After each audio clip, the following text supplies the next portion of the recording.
Today, we're going to be diving into one of the most confusing topics in the detailing space, and one that has, really just confused the detailing space more than anything, and that is, as you probably know by the title, Si02. So I had a question get brought up to me from one of my private label customers that is looking at taking the Gloss Boss as a private label. And so they currently have another, pro grade, quote unquote, pro grade coating. And they were asking their chemist some questions, and then they really liked the performance and the application of the Gloss Boss. I'll just use that. But so they were looking at private labeling it, but there was some differences that they were getting from the questions they were asking me that I was asking the chemist about the formula in regards to Si02 content. And so they were getting some different percentages and some different information from their chemist. And they were asking me for clarification, but I'm not a chemist. I'm the middleman, right? And so I had to go back to my chemist and ask for clarification. And through that, develop this pretty extensive conversation around Si02, and more specifically Si02 content levels in water-based ceramics versus solvent-based wipe-on ceramics, and kind of the difference between that. And so I thought this would be a very interesting conversation, and kind of allowed for some really good topics to come up. And as I try to navigate kind of having a brand and also putting out content out there, I thought, I'm only really good with doing content about stuff that's just right in front of me. I'm not really good about making up stuff just for content's sake. And so I know that this has been a hot button topic in detailing and products for a long time, but I also think it helped me kind of get down to a core truth that I really believe in. And I tried to kind of weave it through with like my cheap versus expensive videos, and showcasing that and product reviews, but I never really, I always just kind of tended to bash a brand, which was never my intention. I just get very frustrated when there's like crappy products out there that people are spending their hard-earned money on, and these brands are either intentionally or intentionally putting out kind of crappy formulas. Anyway, so that always came through on those videos. But what I'm starting to kind of transition into is, can we ask better questions to the brands? And if we are a more informed consumer that is asking better questions, we will be able to easily spot kind of the bad actors in the group. And so that's kind of what this episode is about. And that's what I explain and try to tell my customer is, hey, can you just ask your chemist these 3 questions? And then actually, if your chemist gives good answers, I can verify against what my chemist is saying to make sure they're telling me the truth. You can verify your chemist to see if he's telling the truth. And maybe us 2 guys in the middle can just learn something from this. And so this episode is really just like, maybe we could all learn something from this.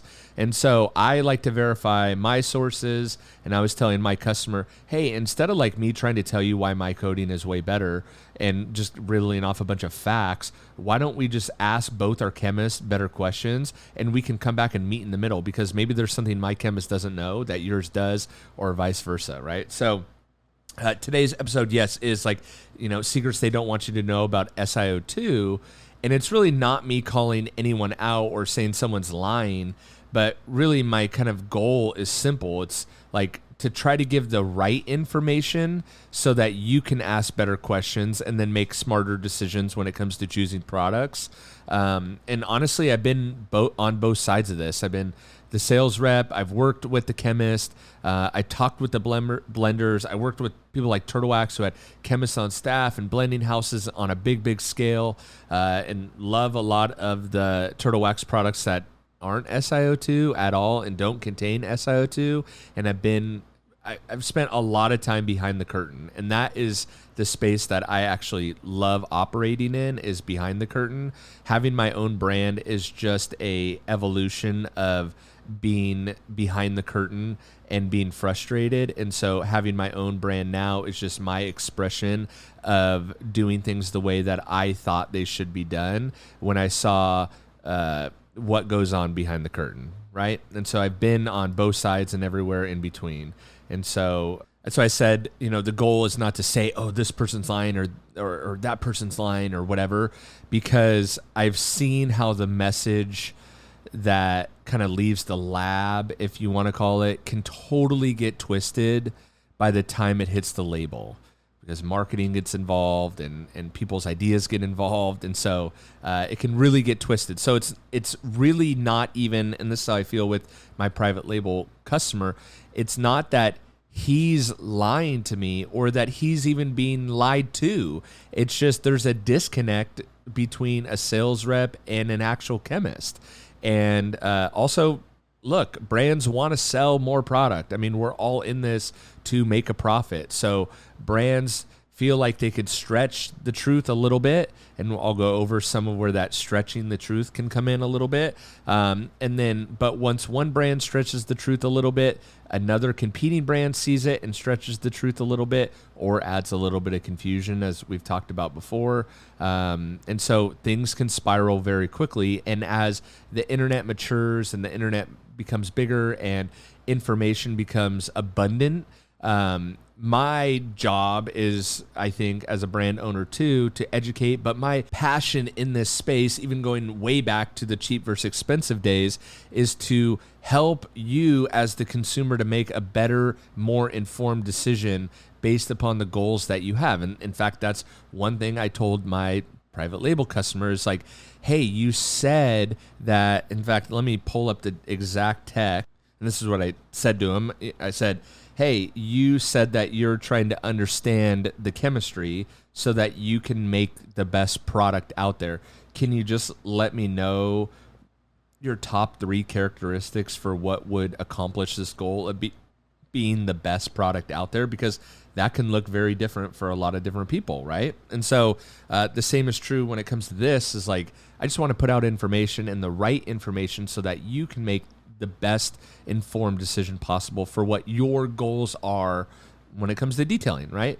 So let's start with what Si02 actually is. And Si02, this is where it starts to get squirrely immediately. Si02 is just a fancy chemical name for silica, basically glass or sand. And obviously no one is just scooping sand into a bottle and calling it a ceramic coating. That's not what's happening. But Si02 is what gives ceramic coatings their strength, their slickness, their durability once they cure. It's kind of the main ingredient, I guess you could call it, right?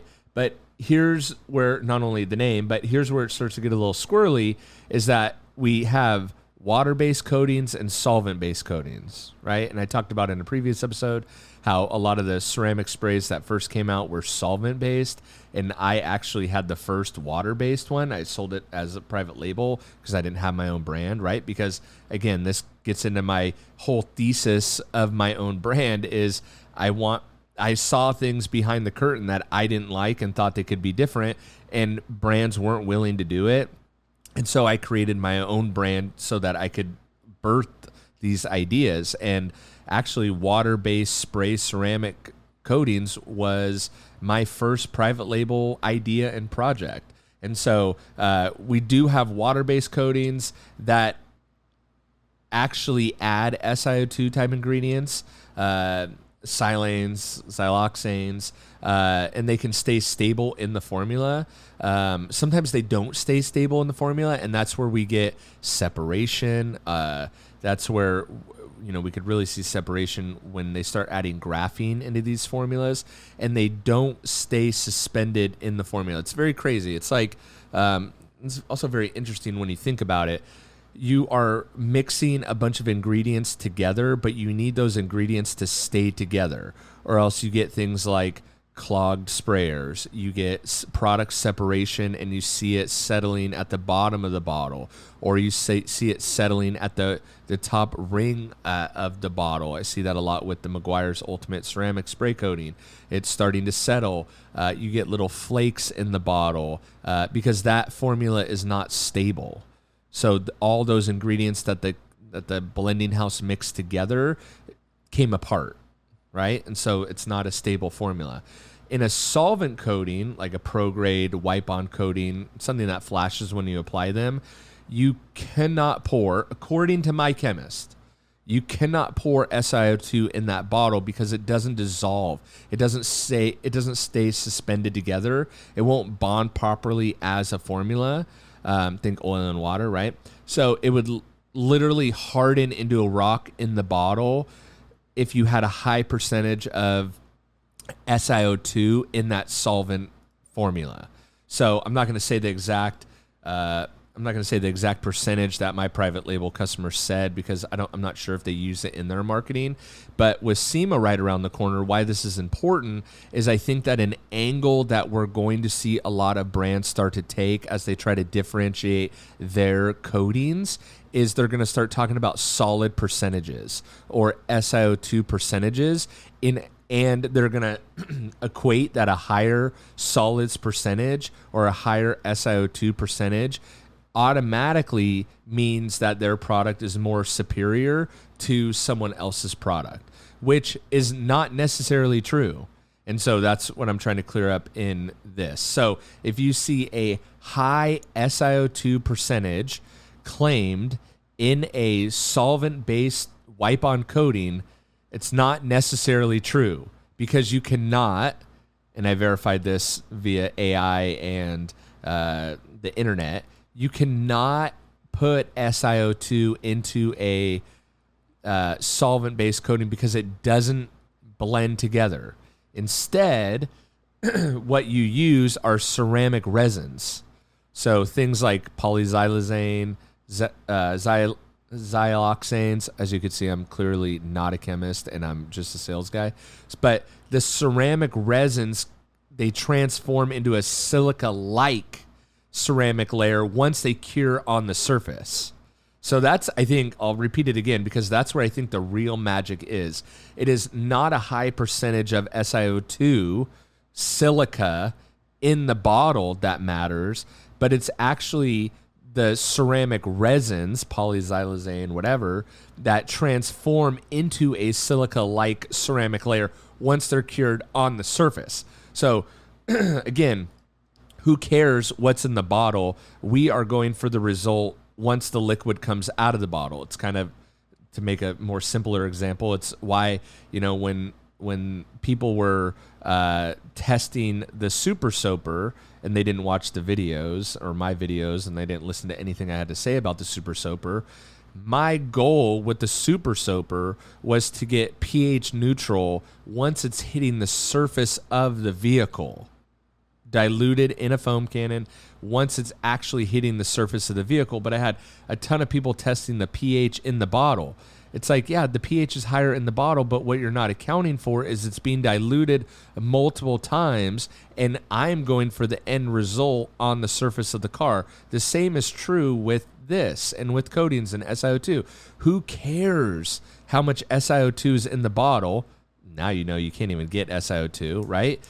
It's not that there's 90% or 100% solids or 99% solids or 14% solids floating around in the bottle, right?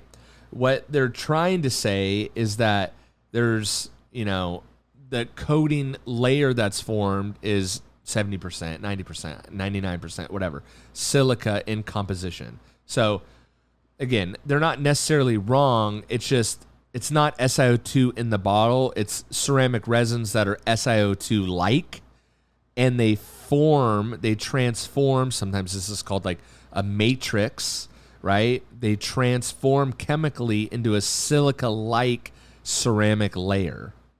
Okay, so here's a baking example because I like sweets. My cake is 90% flour after it's baked. It's like, yes, technically true, right?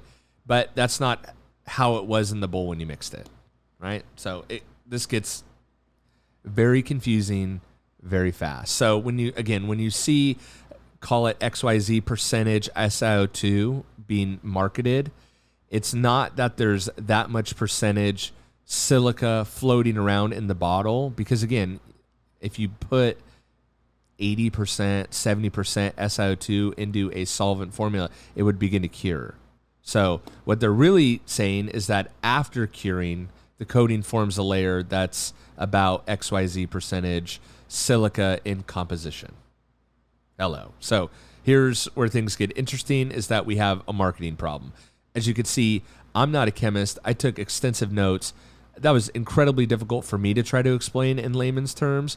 And then when you try to take that information from a chemist and then it goes to the marketing and sales team and they go, what do we do with that information? That's super confusing. I don't even necessarily understand it. That's where things get real squirrely. And this is where my experience, again, as a sales rep, as working behind the curtain, as working as a consultant for Turtle Wax for 5 years, I saw it gets very confusing. The chemist is very passionate about ceramic resins and polyxylazane and SiO2. The chemists are very, very passionate about their work. It doesn't always translate. So the marketing team goes, crap, what do we do with that? What does that mean? How do we explain that? How do we dumb that down?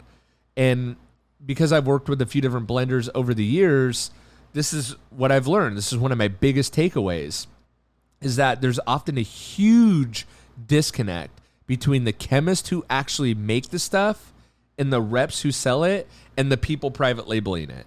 So that's where things get real squirrely. The further away you get from the chemist, the more inaccurate the claims get. And because a lot of people don't have direct access to the chemist, they have direct access to their sales rep, not the chemist, it's very difficult. Stuff gets lost in translation. Have you ever played the fun, game Telephone, where you whisper in people's ear and you go around in a circle and then the last person tells what they think they heard, and it's usually completely different than the first person?